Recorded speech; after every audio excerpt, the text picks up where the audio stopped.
Alors, on va parler d'abord de cette annonce cette nuit par Donald Trump du cessez-le-feu de 2 semaines avec l'Iran, avec des négociations qui démarrent au Pakistan. Une victoire totale et complète pour les États-Unis. La question de l'uranium serait réglée selon lui. Est-ce que c'est un bon dénouement pour vous? Vous avez toujours dit que cette guerre n'était pas illégitime de la part d'Israël et des États-Unis. Oui, parce que de la part d'Israël, c'est une guerre existentielle, évidemment. Et d'ailleurs, on voit bien qu'il y a deux guerres, et on risque de voir la deuxième guerre, celle entre Israël et le Hezbollah, donc l'Iran, se poursuivre. Il y a trois paramètres à prendre en compte. Cette guerre-là Elle n'était pas légitime juridiquement, puisqu'elle ne respectait pas le droit international, mais comme je dis toujours, le droit international il est toujours écrit après la guerre, c'est le vainqueur qui l'écrit à chaque fois. Mais en revanche, tout ce que l'on a vu, y compris ces dernières heures, les images de propagande iranienne que j'ai vues cette nuit, des réseaux souterrains très très armés, prouvent la dangerosité de l'Iran. La dangerosité de l'Iran pour le monde entier. Et en l'occurrence, le fait, il y a 3 objectifs à sécuriser dans cet accord de paix dont je me félicite. Enfin, ce n'est pas un accord de paix, pardon, dans ce cessez-le-feu très fragile. C'est le sort des 440 kg d'uranium enrichi. Donc, est-ce qu'on aura enfin la possibilité qu'on n'a jamais eue de vraiment contrôler la nucléarisation militaire de l'Iran? Ça, c'est incontournable, donc on verra bien dans les prochains jours. 2, c'est est-ce que l'Iran sera capable de reconnaître l'existence d'Israël et la sécurité d'Israël? Incontournable aussi. 3, on a vu que l'Iran pouvait jouer avec le détroit d'Ormuz. Et ça, c'est nouveau. Il ne faudrait pas que les gardiens de la Révolution deviennent des gardiens du détroit d'Ormuz. Et nous avons, nous, la France et l'Europe, une carte à jouer.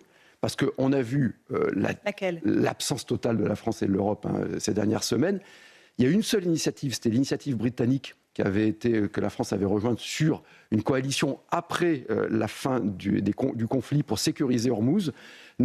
Tout cela rappelle la fragilité de nos alliés historiques. Émirats arabes unis, Koweït, dans une certaine façon, et le Bahreïn. Et donc, je pense que nous devrions prendre très vite une initiative pour renforcer notre alliance avec les Émirats arabes unis notamment, et pour sécuriser le détroit d'Ormuz. Le détroit d'Ormuz, il est primordial pour nous, pour notre essence, mais il est primordial surtout pour ces États-là, beaucoup plus que pour l'Arabie saoudite ou d'autres. Il ne faut pas laisser l'initiative à la Chine, parce que la Chine est un des gagnants des dernières heures aussi. Un tout petit mot, David Lisnard, de ceux qui ont hurlé à la mort lorsque Donald Trump a parlé hier d'anéantissement d'une civilisation entière qui va mourir. On connaît la phrase de Paul Valéry sur les civilisations qui naissent et qui meurent.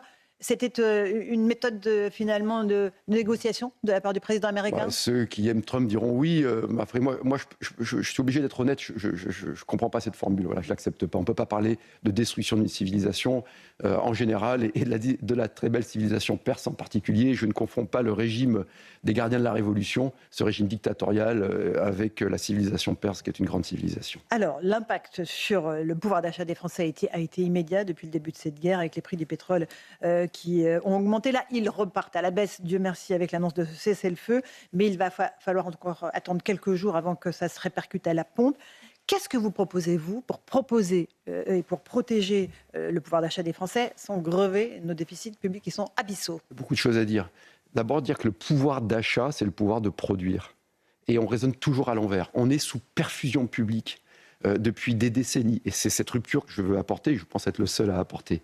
C'est-à-dire qu'on infantilise les gens, on a habitué les gens, on a accoutumé les gens à la drogue de la dépense publique, aux aides. Et moi, je ne veux pas être celui qui ajoute une dose à la seringue et qui en fait ça aux continue. infirmières libérales, aux agriculteurs, aux pêcheurs? Parce que qu'est-ce que ça a révélé là? Ça a révélé que le roi était nu. C'est-à-dire que quand il a fallu aider les Français, parce que des aides circonstanciées temporaires, moi je suis tout à fait favorable, il n'y a pas de sujet là-dessus, notamment les infirmiers, les transporteurs, etc. Mais on n'a pas pu le faire en réalité. On n'a pas pu le faire en réalité. Pourquoi? Parce que la France est surendettée. Elle est surendettée parce qu'elle est surfiscalisée et qu'elle est surbureaucratisée et qu'on sous-produit. Si vous voulez que l'employé de la boulangerie, que l'ouvrier de l'usine, que le commerçant, l'artisan gagne sa vie correctement, il faut mettre un terme à ce qui ne fonctionne plus, c'est-à-dire notre système d'État-providence. Et on ne réglera pas les problèmes de pouvoir d'achat en ajoutant des causes au problème de la dépense publique. Premier élément. Deuxième élément, il y avait une mesure qu'on pouvait prendre tout de suite. Alors, il fallait un peu discuter avec Bruxelles, il y avait une trésorerie adaptée, mais dans le prix de l'essence, il y a 17 centimes par litre qui alimentent les certificats énergétiques. on n'avait qu'à faire un moratoire sur ce certificat énergétique pendant la durée de la crise et on repassait tout de suite en dessous de 2 € du litre. Voilà. Et ça, on en était incapable. On en est incapable parce qu'on est toujours dans la spirale de la dépense publique, de la fiscalité, de l'impôt qui étouffe le pays. Et c'est cette rupture-là que je voudrais porter. Et toutes les autres mesures proposées, plafonnement des prix, baisse de la TVA, elles étaient inefficaces, elles étaient trop coûteuses selon vous? On a vu qu'elles n'étaient pas possibles. C'est-à-dire qu'elles ne sont pas possibles à cause de ceux qui nous dirigent depuis une quarantaine d'années et de ceux qui voudraient prendre leur place, qu'on retrouve d'ailleurs sur les deux extrêmes de l'échiquier, qui sont des étatistes, des dépensiers. Alors, on aurait pu imaginer, je répète, la suspension des 17 centimes de prélèvement sur les certificats énergétiques, ce qui était quand même très, très conséquent. Et ça ne posait pas de problème budgétaire, parce que c'était tout de suite un transfert budgétaire. Deuxième élément, on pouvait imaginer effectivement d'avoir une fiscalité flottante, c'est-à-dire que ça reste neutre pour les retombées sur l'État, mais tout le monde attendait avec espoir la fin des conflits. Le prix, le marché, je regardais cette nuit, puisque je voulais être au courant avant de venir vous voir, et ça a déjà perdu 15%. Alors, on verra dans les prochaines heures, et j'espère que la baisse sera aussi rapide que les anticipations à la hausse que l'on constate à chaque fois. On est drogué à la dépense publique, David Lisnard. Oui. En même temps, il y a des professions qui ne pourront pas tenir, là, qui vont fermer et mettre la clé sous la porte. On fait quoi pour eux?